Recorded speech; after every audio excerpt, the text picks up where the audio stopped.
Hello students, क्या हाल चाल। उम्मीद करते हैं आप लोग बढ़िया होंगे, अच्छे होंगे, मस्त होंगे और अपने एग्ज़ाम का तैयारी बेहतरीन तरीक़ा से कर रहे होंगे। तो आज हम फिर आप लोगों के समक्ष उपस्थित हुए हैं एक दमदार लेक्चर लेकर के, और ऐसा टॉपिक जो बोर्ड एग्जाम में सवाल अक्सर उससे पूछे जाते हैं, है ना। तो आप लोग ध्यान से उस टॉपिक को समझिए, है ना। और फिर उससे रिलेटेड एग्जाम में अगर कोई सवाल आया हुआ है तो उस सवाल को जरूर जरूर सोल्व कीजिए, हाँ। और अगर कोई भी डाउट रहे, थोड़ा सा भी समस्या रहे कहीं पर भी, तो प्लीज़ कमेंट बॉक्स में जरूर बताइए। हम नेक्स्ट वीडियो में उस डाउट को क्लियर जरूर करेंगे। तो चलिए ज़्यादा देर ना करते हुए शुरू करते हैं। तो जैसा कि आप लोग थंबनेल देख ही चुके होंगे, आज जो हम लोग शुरू करने वाले हैं वो शुरू करने वाले हैं आवेशन की विधि। मतलब अगर आपके पास कोई ऑब्जेक्ट है तो उस ऑब्जेक्ट को आप कैसे कैसे चार्ज कर सकते हैं, कैसे कैसे आवेशित कर सकते हैं, है ना। तो उसी आवेशन की विधि को हम डिस्कस करने वाले हैं। हम लोग डिस्कस करने वाले हैं आवेशन की विधियां, आवेशन की विधियां, ठीक है। मेथड्स ऑफ चार्जिंग, है ना, आवेशन की विधियां।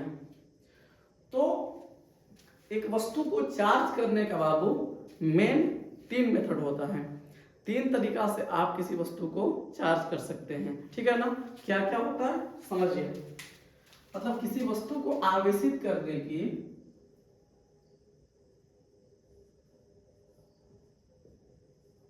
किसी अनावेशित वस्तु को आवेशित करने की मुख्यतः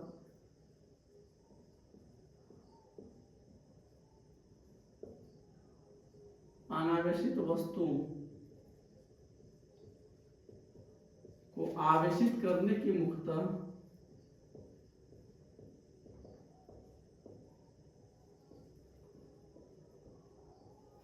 आवेशित करने की मुख्यतः कितनी विधियां हैं? 3 विधियां हैं।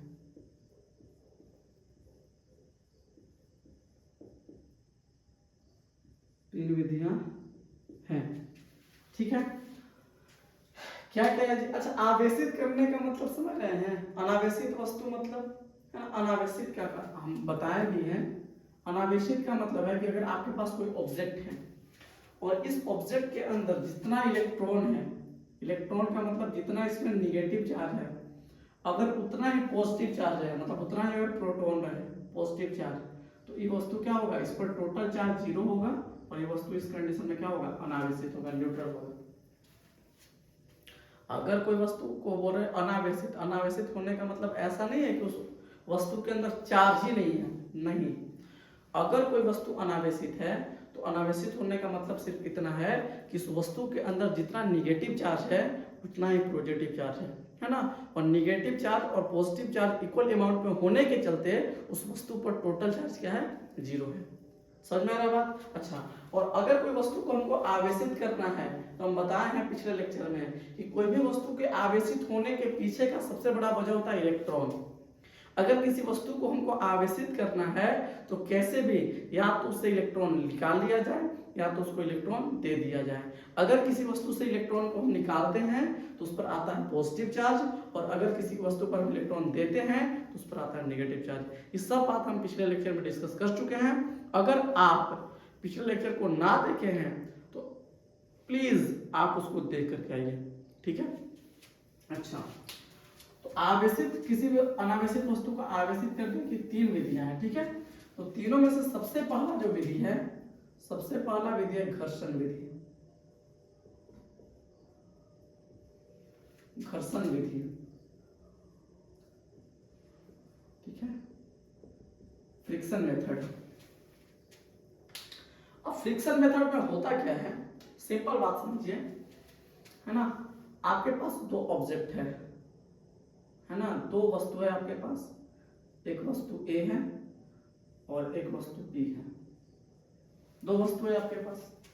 आप क्या कीजिए, ये दोनों वस्तु को रगड़िए। क्या करिए, आप दोनों वस्तु को रब कीजिए, दोनों वस्तु को आपस में क्या कीजिए, रब कीजिए। रब करने का मतलब रगड़ना। ये दोनों को क्या कर दिए, रब करें हम ऐसे, ये वस्तु भी था, ये दोनों का आपस में सटा के क्या कर रहे हैं, घर्षण करा, ऐसे रब किए, यहाँ पे क्या किया, रबिंग।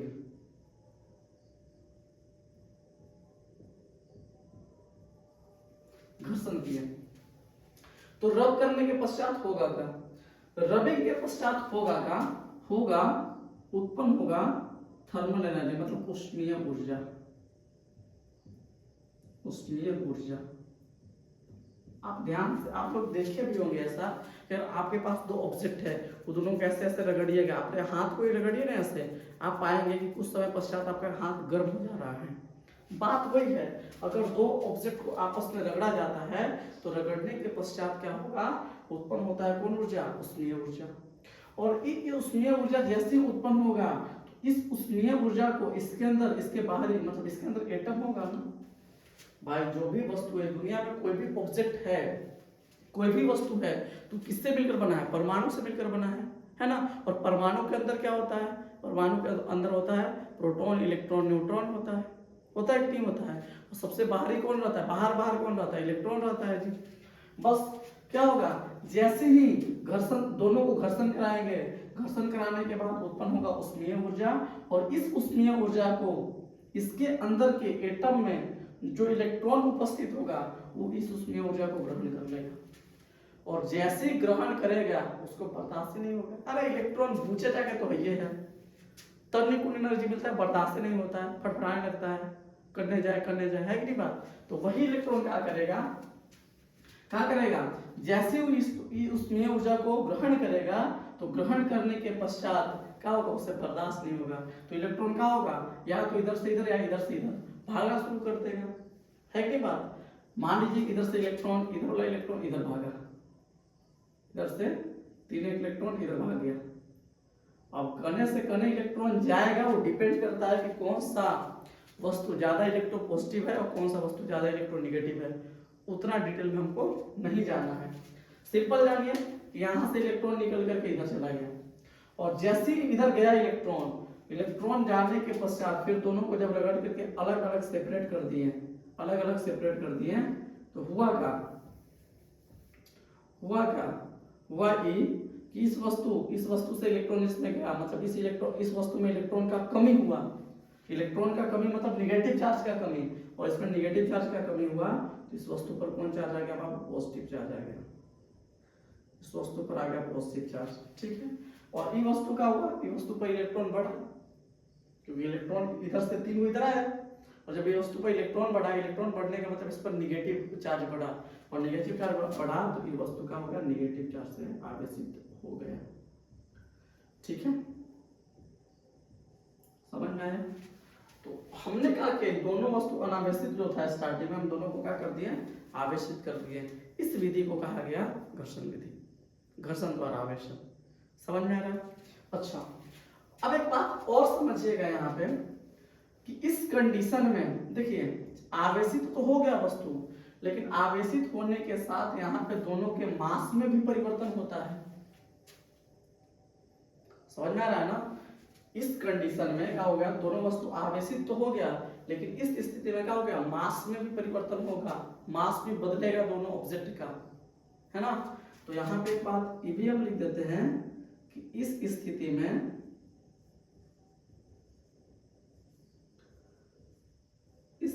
में वस्तु के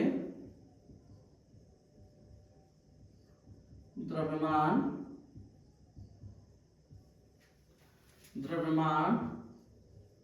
में भी क्या होता है, परिवर्तन होता है,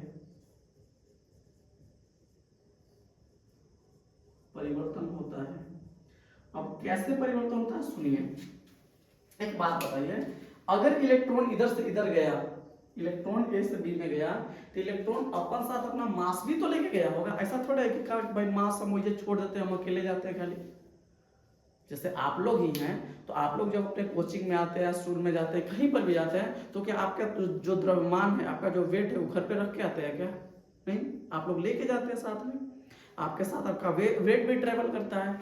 जस्ट यहाँ पर भी बैठे, जब इलेक्ट्रॉन यहाँ से यहाँ गया तो ये अपना मास लेके गया होगा, इसका कुछ ना कुछ द्रव्यमान रहा होगा, जानते हैं ना आप लोग इलेक्ट्रॉन का द्रव्यमान, इलेक्ट्रॉन का मास कितना होता है, इलेक्ट्रॉन का जो मास होता है ना, मास ऑफ इलेक्ट्रॉन, इलेक्ट्रॉन का मास कितना होता है 9.1 गुना कितना 10 के पावर माइनस 31 केजी, है ना।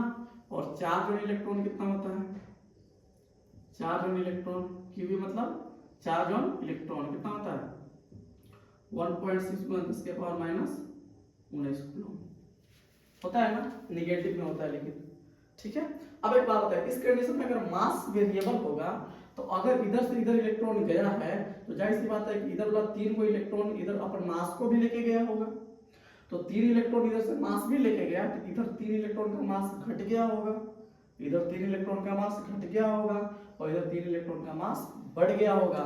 तो दैट मींस क्या कि मास ऑफ, आराम से सुनते चलिए, मतलब क्या हुआ, वस्तु ए का द्रव्यमान, वस्तु ए का द्रव्यमान mass of object A, mass of object A का किया इस कंडीशन में डिक्रीज किया, घट गया, घटा ना,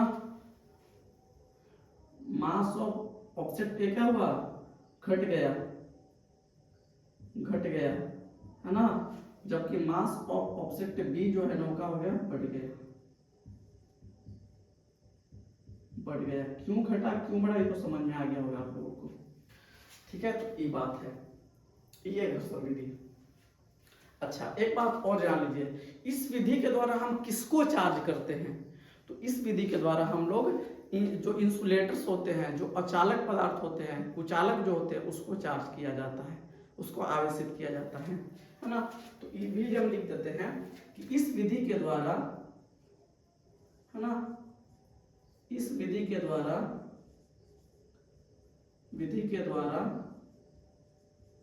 किसको, अचालक, अचालक या कुचालक, है ना, पदार्थों को आवेशित किया जाता है,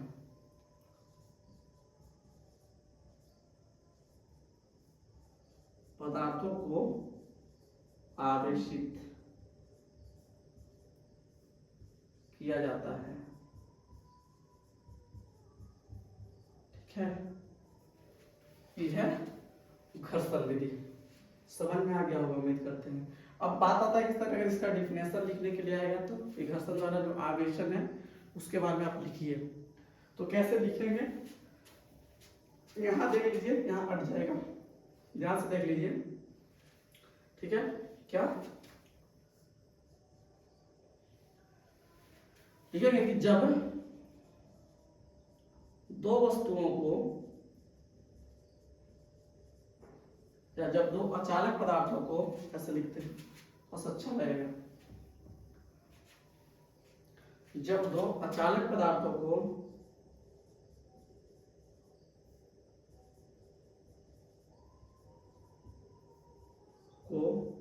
आपस में रगड़ा जाता है, आपस में रगड़ा जाता है, अर्थात घर्षण कराया जाता है,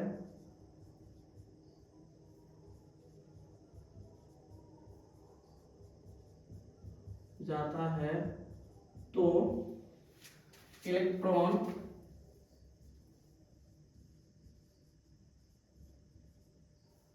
एक वस्तु से निकलकर, एक वस्तु से निकलकर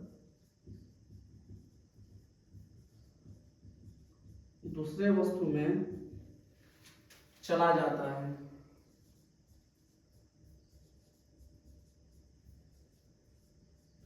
ना, एक वस्तु के से निकलकर दूसरे वस्तु पे क्या होता है चला जाता है। जो वस्तु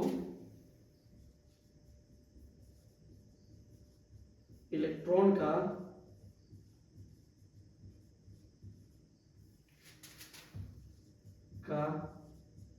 त्याग करता है, जो वस्तु इलेक्ट्रॉन का क्या करता है त्याग करता है, व धनावेशित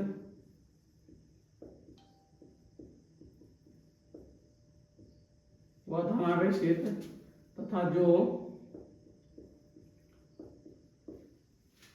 इलेक्ट्रॉन को ग्रहण करता है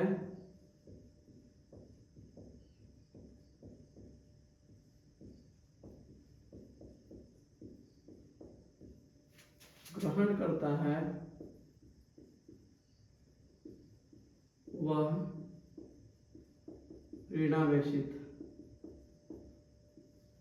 हो जाता है। ठीक है, ये तो लिखा, ये तो हुआ कि जब दो अचालक पदार्थों को आपस में क्या किया जाता है, घर्षण कराया जाता है, रगड़ा जाता है, अर्थात घर्षण कराया जाता है, तो एक वस्तु से इलेक्ट्रॉन निकल करके दूसरे वस्तु में चला जाता है। जो वस्तु इलेक्ट्रॉन का त्याग किया तो धनावेशित, और जो इलेक्ट्रॉन को ग्रहण किया वो ऋणावेशित हो जाता है। यही है घर्षण द्वारा आवेशन में लिखना। ठीक है, चलिए आगे दूसरा जो मेथड है उसको अपन डिस्कस करते हैं। दूसरा मेथड क्या है? दूसरा है चालन विधि, या चालन द्वारा आवेशन भी बोल सकते हैं अपन। ठीक है, चालन विधि,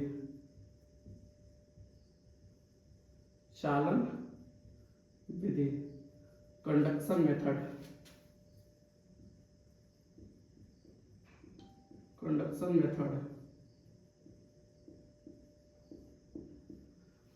मेथड। चालन में क्या होता है? चालन द्वारा आवेशन में क्या होता है? ये सबसे सिंपल मेथड है, ज्यादा कुछ इसमें तामझाम नहीं है। और ये जो कंडक्शन मेथड है ये चालक के लिए भी सत्य है, अचालक के लिए भी सत्य है। इसके द्वारा, चालन विधि द्वारा चालक पदार्थ को भी और अचालक पदार्थ को भी, दोनों को चार्ज किया जा सकता है चालन विधि द्वारा, है ना। तो इसके द्वारा जो है ना, चालन विधि द्वारा, यहाँ पे लिख भी देते हैं,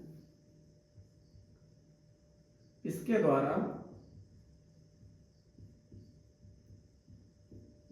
द्वारा चालक एवं अचालक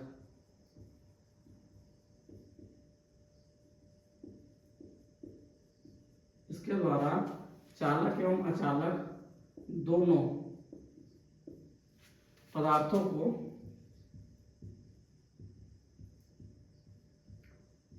आवेशित किया जा सकता है।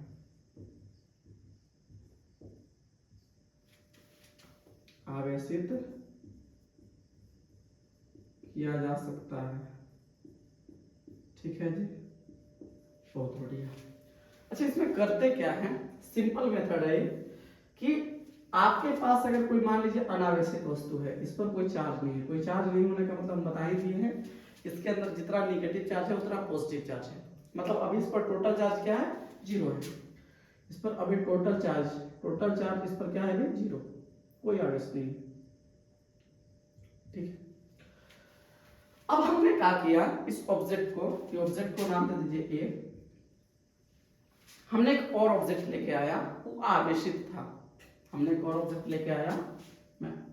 वो क्या था? आवेशित था, और वो बेसिकली पूरा पॉजिटिव चार्ज से आवेशित था। ठीक है, आराम समझिए। ये ऑब्जेक्ट था, हमने एक ऑब्जेक्ट बी लेके आया, और बी जो था ना, पूरा पॉजिटिव चार्ज से आवेशित था, धनात्मक आवेश से। ठीक है, अब हमने क्या किया, इस ऑब्जेक्ट ए को, ऑब्जेक्ट ए है, ठीक है, ऑब्जेक्ट ए को और ऑब्जेक्ट बी को हमने एक वायर से कनेक्ट किया।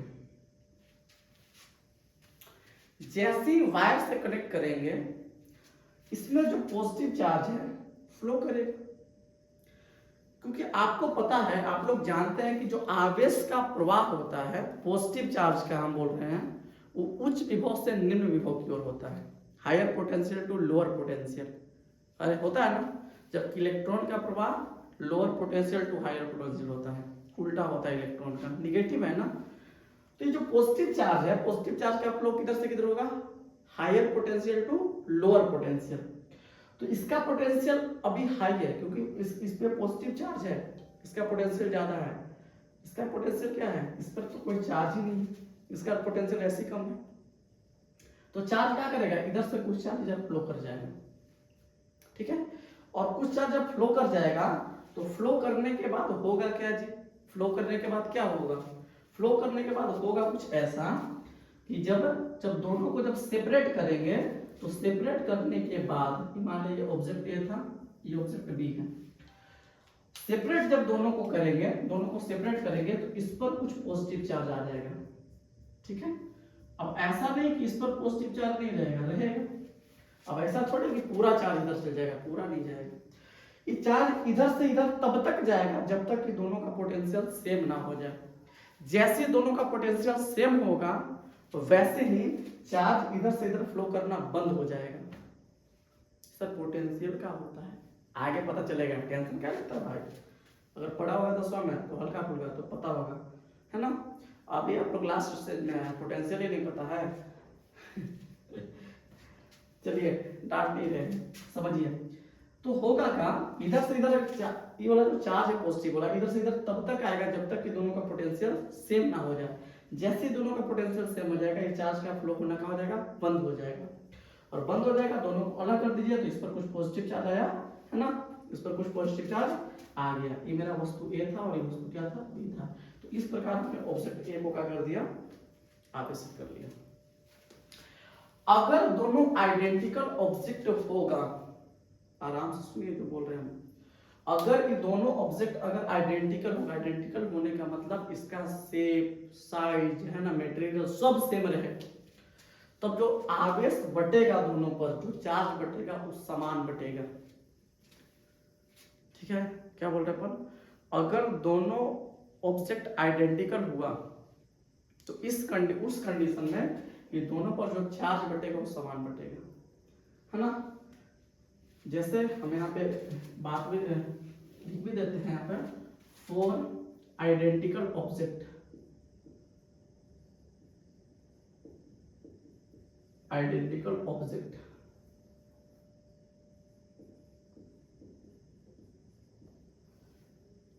आइडेंटिकल ऑब्जेक्ट के बारे में अगर बात करें, मान लीजिए एक ऑब्जेक्ट ई है और एक ऑब्जेक्ट ई है और दोनों आइडेंटिकल, आइडेंटिकल मतलब दोनों का रेडियस, मटेरियल सब चीज सेम है, कुछ डिफरेंस नहीं है दोनों में, बिल्कुल डिटो फोटोकॉपी है दोनों, ठीक है। इस पर चार्ज है मान लीजिए Q1 और इस पर चार्ज है मान लीजिए Q2, सपोज डेट, ठीक है। अब जब दोनों पर चार्ज, एक पर चार्ज Q1 एक पर चार्ज Q2 है, दोनों आइडेंटिकल ऑब्जेक्ट हैं, ये दोनों को वायर से कनेक्ट किया, जैसे दोनों को वायर से कनेक्ट करेंगे तो वायर से कनेक्ट करने के बाद जो चार्ज है इधर उधर होगा और इधर उधर होगा, और बाद में जब दोनों को सेपरेट करेंगे तो सेपरेट करने के पश्चात दोनों पर चार्ज सेम रहेगा, क्योंकि दोनों आइडेंटिकल है, दोनों सेम है, सेम मटेरियल, सेम रेडियस, सब चीज सेम है। तो दोनों पर जो चार्ज होगा, इस पर भी चार्ज कितना होगा, इस पर भी चार्ज होगा Q1 प्लस Q2/2, दोनों के योग का आधा, और इस पर भी चार्ज कितना होगा Q1 प्लस Q2/2, दोनों के योग का आधा, एकदम आधा आधा चार्ज बटेगा दोनों पर। कब, जब दोनों आइडेंटिकल होगा तब, ठीक है। तो ये जो मेथड है इसको बोलते हैं चालन विधि। तो चालन विधि होता क्या है, तो सिंपल बोलेंगे, जब किसी अनावेशित वस्तु के संपर्क में तो ला रहे हैं, जोड़ रहे मतलब संपर्क में, जब किसी अनावेशित वस्तु के संपर्क में कोई आवेशित वस्तु को लाया जाता है तो अनावेशित वस्तु पर उसी प्रकृति का आवेश उत्पन्न हो जाते हैं। नहीं हो रहा है, ये अगर पॉजिटिव है तो इस पर पॉजिटिव है, अगर ये निगेटिव होता तो इस पर कौन चार्ज आता, निगेटिव आता, ठीक है ना। तो आवेशन किस विधि को क्या बोलेंगे, है ना, कुछ चालन विधि या चालन द्वारा आवेशन। तो यहाँ पे लिख देते हैं कि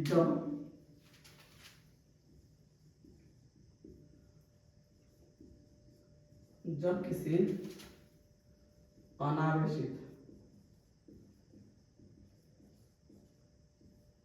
किसी अनावेशित वस्तु के संपर्क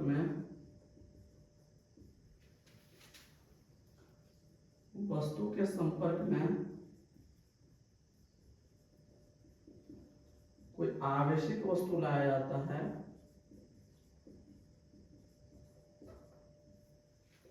आवेशित वस्तु को लाया जाता है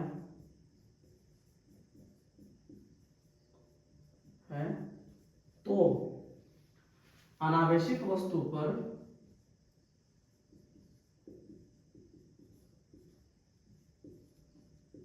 आवेशित वस्तु पर उसी प्रकृति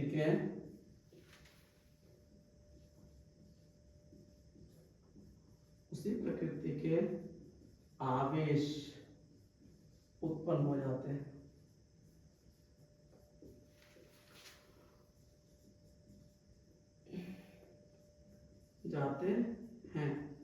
तो आवेशन की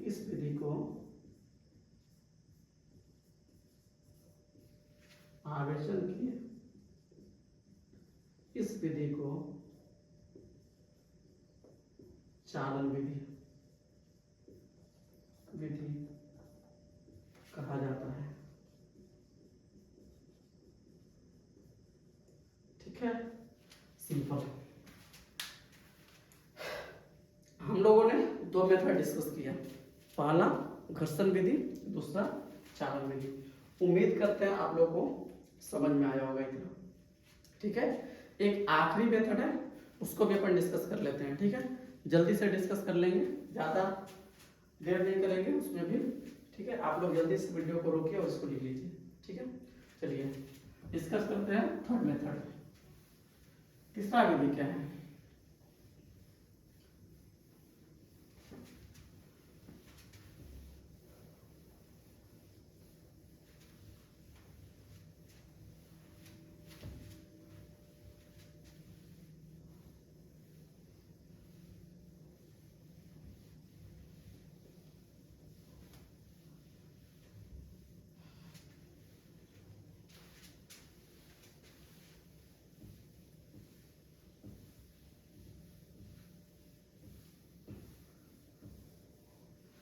चलिए आखिरी विधि को डिस्कस करते हैं। ठीक है, तो थर्ड मेथड जो है बाबू, तीसरा विधि जो है उसका नाम है प्रेरण विधि, इंडक्शन मेथड।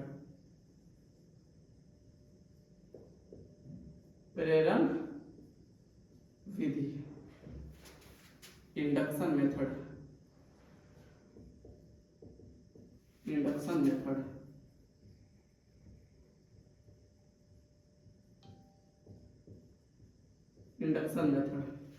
इंडक्शन मेथड इसको, इसी को बोलते हैं डायरेक्ट, क्या बोलते हैं इसको? Without contact. छूना नहीं है लेकिन आवेशित कर देना है, इसी को क्या बोलते हैं? Without contact.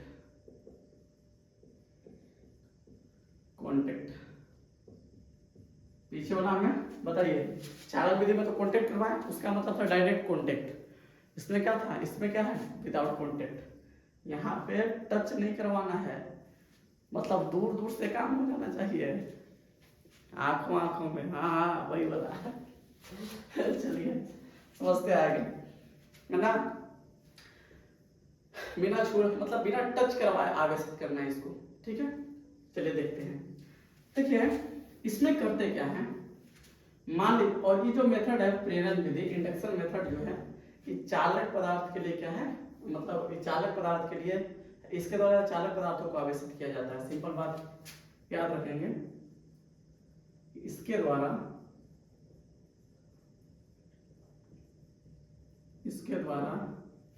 चालक पदार्थों को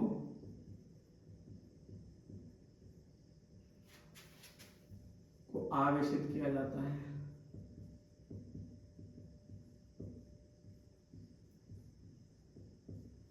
किया जाता है। इसका भी कारण बताएंगे हम, क्यों चालक को ही क्यों सर समझाते हैं आगे, पहले समझिए इसको। मान लीजिए मेरे पास एक चालक पदार्थ है, अनावेशित है। अनावेशित मतलब जितना इसके अंदर निगेटिव चार्ज है उतना इसके अंदर पॉजिटिव चार्ज है। हम बार बार बात बोल रहे हैं कि अनावेशित है। अनावेशित मतलब इस पर टोटल चार्ज 0 है। टोटल चार्ज 0 होने का मतलब क्या है कि जितना इस पर निगेटिव चार्ज है उतना इस पर पॉजिटिव चार्ज है। ठीक है, हमको इसको आवेशित करना है। क्या करना है? तो इसको आवेशित करने के लिए क्या करते हैं अपन? आवेशित करने के लिए एक हम लाते हैं अलग से आवेशित वस्तु। टच नहीं करवाएंगे लेकिन आवेशित कर देंगे। क्या करते हैं हम? इसको आवेशित करने के लिए हम अलग से हम क्या लाएंगे? आवेशित वस्तु लाएंगे। इस पर चार्ज होगा, जो चार्ज वस्तु होगा आवेशित। फुल्ली चार्ज ऑब्जेक्ट, ठीक है। आवेशित वस्तु लाए, इसके करीब लाएंगे, कहाँ लाएंगे, करीब। जैसे इस आवेशित वस्तु को इसके करीब लाया जाएगा, समझिएगा, जैसे ही इस आवेशित वस्तु को इसके करीब लाया जाएगा तो होगा क्या, होगा कुछ ऐसा। इस आवेशित वस्तु को जैसे इसके करीब लाएं तो करीब लाने पर देखिए, छुआएं, टच नहीं करवाना है भाई, कंडीशन है कि टच नहीं होना चाहिए, है ना, ठीक है भाई, टच नहीं करवाएंगे। पास तो आ सकते हैं ना, छू नहीं सकते हैं, पास तो आ ही सकते हैं कि बात, पास लेके आए। जैसे ही पास लेके आएंगे तो क्या होगा, होगा क्या, इसके अंदर दो तरह का चार्ज, पॉजिटिव और निगेटिव। तो जितना भी निगेटिव चार्ज होगा इसके अंदर सब हो जाएगा खुश, वाह वाह वाह, पॉजिटिव। और जैसे ही पॉजिटिव दिखा कि इसके अंदर का निगेटिव चार्ज इसके तरफ आकर्षित हो जाएगा, क्योंकि आपको पता है कि पॉजिटिव और निगेटिव के बीच क्या होता है, अट्रैक्शन होता है, अरे होता है ना, बिल्कुल। तो क्या होगा, इसके अंदर जितना भी निगेटिव चार्ज होगा वो सब निगेटिव चार्ज इस कोना पे आ जाएगा, सब इधर आ जाएगा, अपन प्रेमी से मिल ले, है कि नहीं बात। और बाकी इसके अंदर जो पॉजिटिव चार्ज होगा इस ऑब्जेक्ट के अंदर, पॉजिटिव तो होगा, सब पॉजिटिव इधर आ जाएगा, सब इस साइड पकड़ लेगा, रिपल्सन होगा ना पॉजिटिव पॉजिटिव में, ठीक है, यहाँ से रिपल्सन होगा, पॉजिटिव चला गया एक कोना पर, निगेटिव चल गया एक तरफ पूरा। अब एक बात बताइए, क्या ये वस्तु आवेशित हो गया क्या, बताइए, आवेशित हो गया। बहुत लोग का नाम, यस सर, अरे कैसे हुआ यार, आवेशित क्या हुआ, अबे तो चार्ज का इधर उधर हुआ, पॉजिटिव इधर निगेटिव उधर, अभी भी तो इसके अंदर पॉजिटिव चार्ज उतना ही और निगेटिव चार्ज भी उतना ही है, इसके अंदर अभी भी तो इक्वल एंड ऑपोजिट अमाउंट में चार्ज उपस्थित है, अरे है कि है, अभी भी इसके अंदर जितना पॉजिटिव है उतना निगेटिव है, चार्ज इधर उधर थोड़ा क्या, बस खाली कोना पॉजिटिव इधर आ गया निगेटिव उधर चल गया, तो क्या हो गया, अभी भी वस्तु आवेशित नहीं हुआ है बाबू, क्योंकि इसके अंदर अभी भी पॉजिटिव और निगेटिव सेम है। तो अब क्या करें सर, तो अब हमको सहारा लेना पड़ेगा अर्थिंग का, किसका सहारा लेना पड़ेगा, अर्थिंग का सहारा लेना पड़ेगा। तो थोड़ा सा कॉन्सेप्ट समझ लेते हैं अर्थिंग का, अर्थिंग क्या होता है।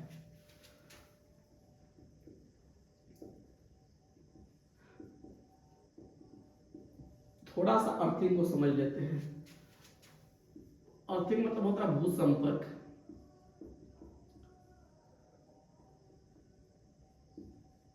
अर्थिंग का मतलब क्या होता है, भूसंपर्क, ठीक है ना, समझिएगा, अर्थिंग का मतलब क्या होता है, भूसंपर्क होता है, ठीक है।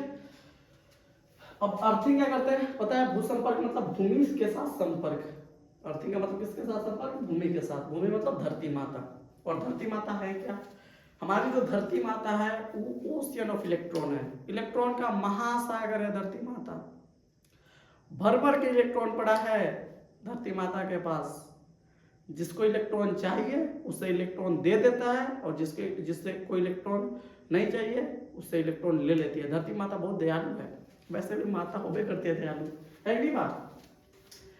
तो होगा क्या कि अगर मान लीजिए मेरे पास ये ऑब्जेक्ट है, ये ऑब्जेक्ट है ना, कोई भी ऑब्जेक्ट है उससे कोई मतलब नहीं है ना। अगर इस ऑब्जेक्ट के पास, अगर इस ऑब्जेक्ट को हम अर्थिंग करते हैं, पहले अर्थिंग का कॉन्सेप्ट एक बार जान लीजिए। अगर मान लीजिए इस ऑब्जेक्ट को हमने अर्थिंग कर दिया, अर्थिंग, तो अर्थिंग करने के बाद देखिए बहुत सारे लड़का के मन में मिसकॉन्सेप्शन क्या रहता है कि जब किसी वस्तु को अर्थिंग कर दिया जाता है तो उस पर टोटल चार्ज 0 हो जाता है। नहीं, गलती नहीं करना है, थोड़ा सा भी गलती नहीं करना है। अगर किसी वस्तु को अर्थिंग किया जाता है तो उसका पोटेंशियल 0 होता है बाबू, ऐसा नहीं है कि उस पर का चार्ज 0 हो जाएगा, नहीं, गलत बात। तो अगर किस वस्तु को अगर अर्थिंग किए हैं तो अर्थिंग करने के पश्चात जो पोटेंशियल होता है, पोटेंशियल मतलब विभव, या फिर इसी को बोल सकते हैं विभवांतर, पोटेंशियल जो होता है पोटेंशियल, इसको क्या बोलते हैं आप, विभव बोल लीजिए या इसी को क्या बोल लीजिए, विभवांतर। यही क्या होता है, यही जीरो होता है, चार्ज जीरो नहीं होता है। चार्ज जीरो हो भी सकता है, नहीं भी हो सकता है, लेकिन मतलब एकदम सीधा हम नहीं बोल सकते कि चार्ज जीरो हो जाएगा, नहीं। लेकिन हाँ, अगर किसी वस्तु को अर्थिंग किया गया है तो आप एकदम डायरेक्ट बोल सकते हैं कि उसका पोटेंशियल क्या हो गया होगा, जीरो। किसी वस्तु को अर्थिंग करने पर उसका पोटेंशियल क्या हो जाएगा, जीरो हो जाता है। ठीक है, अब समझिएगा। अब अगर किसी वस्तु को अर्थिंग किया जाता है, अगर मान लीजिए इस वस्तु के पास पॉजिटिव चार्ज ज्यादा है, पॉजिटिव ज्यादा है, पॉजिटिव चार्ज से आवेशित था वस्तु, तो जब पॉजिटिव चार्ज से आवेशित था तो क्या करेगी धरती माता, कि भाई पॉजिटिव है, टेंशन मत लो, धरती माता ओशियन ऑफ इलेक्ट्रॉन है, धरती माता का ओशियन ऑफ इलेक्ट्रॉन, तो धरती माता क्या करेगी, इधर से इलेक्ट्रॉन फ्लो करवा देगी, इलेक्ट्रॉन फ्लो करवा देगी।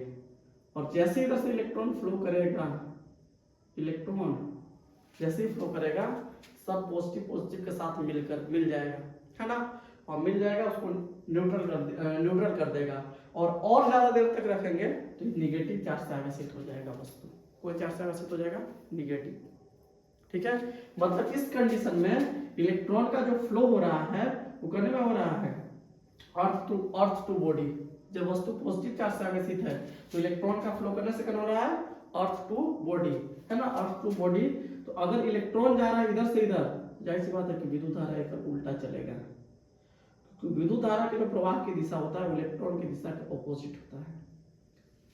इस कंडीशन में इलेक्ट्रॉन का जो फ्लो है, इलेक्ट्रॉन का फ्लो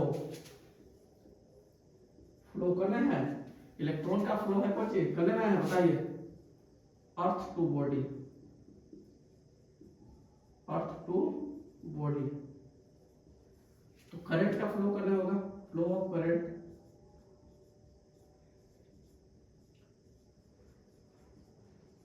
करंट का फ्लो करना है बताइए, तो करंट का फ्लो उल्टा, body to earth, body to earth. इससे रिलेटेड सवाल कभी कभी पूछ लिया जाता है, बोर्ड में नहीं पूछेगा, लेकिन फिर भी बता रहे, पूछ दिया तो है कि नहीं बात। अच्छा, एक बात और, लेकिन अगर यही ऑब्जेक्ट निगेटिव चार्ज से आवेशित रहता, निगेटिव चार्ज से आवेशित रहता, ठीक है, तो निगेटिव चार्ज से आवेशित रहता और तब इसको हम अर्थिंग करते हैं।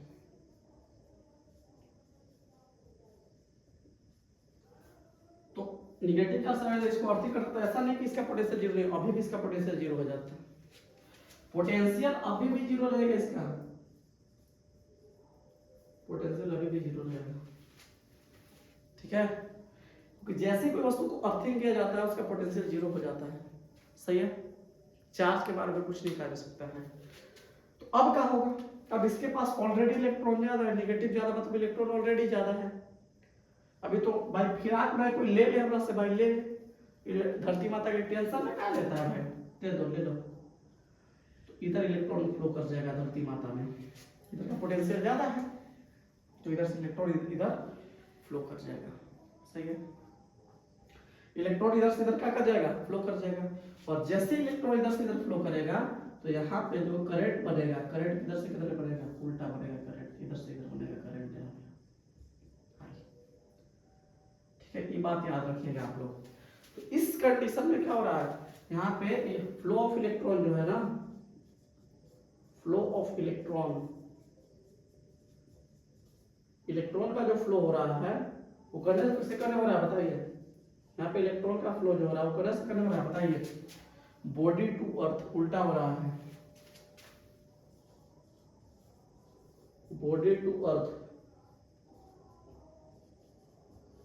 अच्छा, तो यहाँ पे करंट का फ्लो करे होगा, करंट का फ्लो, करंट का फ्लो करने से करना होगा बताइए, आप लोग खुद सोचिए। तो करंट का फ्लो करने से करना होगा, करने से करना होगा बताइए, अर्थ टू बॉडी। तो आप इसको लिख लीजिए, अर्थ टू बॉडी,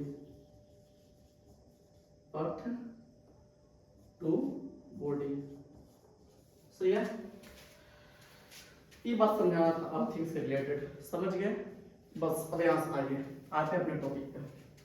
अब क्या हुआ, इधर जैसे ही पास लेके आए आवेशित वस्तु को, तो हुआ क्या, इस साइड में आ गया पॉजिटिव, रिपेल होकर उस साइड में अट्रैक्ट होकर चल गया निगेटिव। अब क्या किया, इसको हमने अर्थिंग कर दिया, इसको हमने क्या कर दिया, अर्थिंग। जैसे इसको अर्थिंग किए हम, तो होगा क्या, अर्थिंग करने के बाद इधर पॉजिटिव ज्यादा है तो धरती माता इधर से कौन क्या भेज देगी, इलेक्ट्रॉन। जैसे इलेक्ट्रॉन जाएगा तो इलेक्ट्रॉन पॉजिटिव के साथ मिलेगा, मतलब निगेटिव, इलेक्ट्रॉन निगेटिव है तो निगेटिव पॉजिटिव के साथ मिलेगा और सबको क्या कर देगा, न्यूट्रल कर देगा, और फिर इसको हटा देंगे, सेपरेट कर देंगे।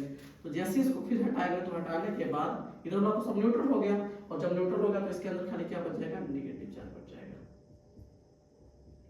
ठीक है ना, तो इस विधि को बोलते हैं प्रेरण विधि, इंडक्शन मेथड। ठीक है, आवेशित कर लेंगे इसको। तो इसको अगर लिखना हो तो कैसे लिखेंगे, कैसे लिखेंगे, तो इसको हम यहाँ बना लेते हैं। यहाँ से जब इसको सेपरेट कर लिया जाता है, यहाँ से जब इसको हटा लिया जाता है, तो हटाने के बाद इस पर जो खाली बच जाएगा, इस पर ओनली केवल निगेटिव चार्ज बच जाएगा। ठीक है, तो इसको लिखेंगे कैसे, तो सिंपल बोलेंगे कि जब किसी वस्तु को, अब एक बात ये भी बताना था कि केवल चालक पदार्थ को आवेशित क्यों कर रहे हैं सर, क्योंकि चालक में ही आवेश फ्लो कर सकता है। अगर आवेश इधर से इधर आया है तो फ्लो करके आया है, और अगर ये मटेरियल चालक नहीं होता, कंडक्टर नहीं होता, तो क्या इधर से इधर फ्लो करके ही आता, नहीं आता। ठीक है ना, अचालक पदार्थ में जो चार्ज होता है वो जहां है वही रहेगा, फ्लो नहीं कर सकता इधर से उधर। ठीक है ना, लेकिन यहाँ पे क्या हुआ है, यहाँ पे जो चार्ज है इधर से इधर फ्लो करके आ गया है, तो फ्लो करके आने का मतलब क्या है कि कहीं ना कहीं कंडक्टर रहा होगा तभी इधर आया है, समझ में आया ना, इसलिए चालक पदार्थ को इस विधि से आवेशित करते हैं। ठीक है, अच्छा, क्योंकि इधर नहीं आता तो फिर इसको आवेशित करना पॉसिबल थोड़ी था, एक साइड पॉजिटिव एक साइड नेगेटिव होगा तब ना आवेशित करेंगे, है ना। लिखेंगे कैसे कि जब किसी वस्तु को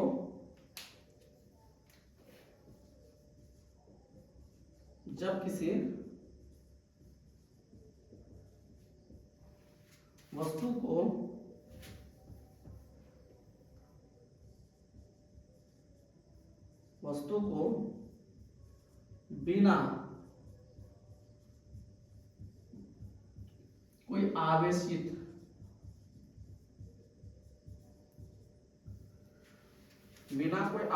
वस्तु के संपर्क में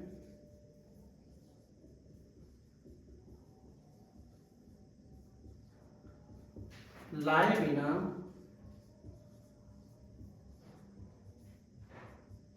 आवेशित किया जाता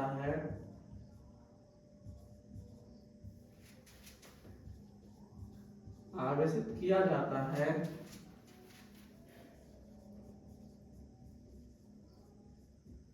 तो आवेशन की इस विधि को, आवेशन की उस विधि को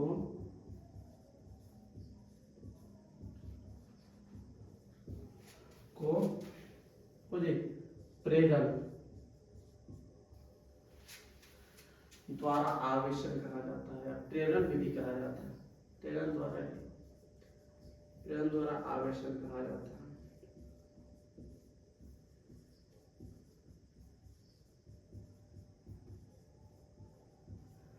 ठीक है, क्लियर है। जब किसी वस्तु को बिना कोई आवेशित वस्तु के संपर्क में लाए, है ना, संपर्क में लाए हैं क्या, नहीं लाए हैं, दूर दूर रखे हैं, तो जब किसी वस्तु को बिना कोई आवेशित वस्तु के, है ना, संपर्क में लाए बिना आवेशित किया जाता है, या फिर ऐसा जब किसी वस्तु को बिना कोई या आवेशित, ऐसे लिख देते हैं, जब किसी वस्तु को कोई आवेशित वस्तु के संपर्क में लाए बिना, है ना, ठीक है, जब किसी वस्तु को कोई आवेशित वस्तु के संपर्क में लाए बिना आवेशित किया जाता है, तो आवेशन की इस विधि को कौन विधि कहते हैं, प्रेरण विधि कहते हैं।